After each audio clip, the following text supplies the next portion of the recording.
বর্তমানে আছি বেজিং লুতে। যদিও আমি এই এলাকা সম্পর্কে জানি না, আমি কিতা ফেসবুকে দেখছিলাম একটা গ্রুপের মধ্যে পোস্ট যে এই জায়গাটা সুন্দর আছে, তো আইলাম দেখার লেগে আর কি। আমার সাথে আছেন মামুন ভাই। পরি এলাকায় না চায়নার মানুষ সব তাই না বই বুঝাইতে চাইনার মেয়েরা অনেক সুন্দর আর কি, তাই না চাইতেছেন কেন বিয়ার সাথে ওইরা থাকতে যাওয়ার লাগি। ভালো লাগতেছে ঘুরতেছি এখানে। সন্ধ্যার পরেই মানুষ বেশি হয়, আমরা দিনের বেলা আমরা আইছিলাম গতকালকেও, কিন্তু দিনের বেলা বেশি একটা মানুষ কীভাবে থাকে না। এই জায়গা নাম হয়েছে কি তার বেজিং রোডের মধ্যে বেজিং ব্লু জায়গাটা আর কি। যারা ভ্রমণ আইন বা ভ্রমণ আইলে অবশ্যই এই জায়গার মধ্যে আইবেন আর কি।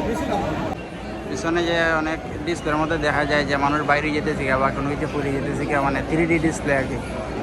অনেক ভালো লাগতেছে দেখতেছি ঘুরে ঘুরে। এই যে এটা সাপের মতন এই দেখা যায়।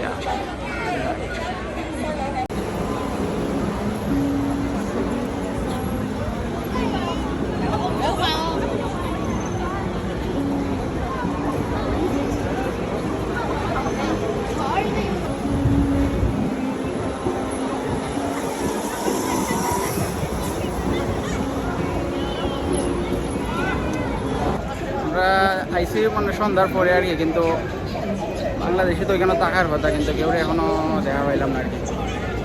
একলা একলাই ঘুরে গেছি, মানে আমার সাথে একজন আছে, আমরা দুইজন একলা একলা ঘুরে গেছি। জায়গাটা সুন্দর আছে। সন্ধ্যার পরেই মানুষ এখানে বেশিরভাগ যতটুকু জানি আওয়া পরে, কারণ হচ্ছে আমরা গতকালকে আসলাম দিনের বেলা, কিন্তু বেশি একটা মানুষ এখানে আসতো না, এখন যতটুকু আছে আর কি। ভাই ঘুরাইবার কোনো মন নাই, খালি বাসার মধ্যে ঘুমাইতে নাকি তা মাথা না কেন ভাই? এবার এটা কি বিক্রি করতেছে? এটা উড়াইয়া দেয় আবার ধার এবার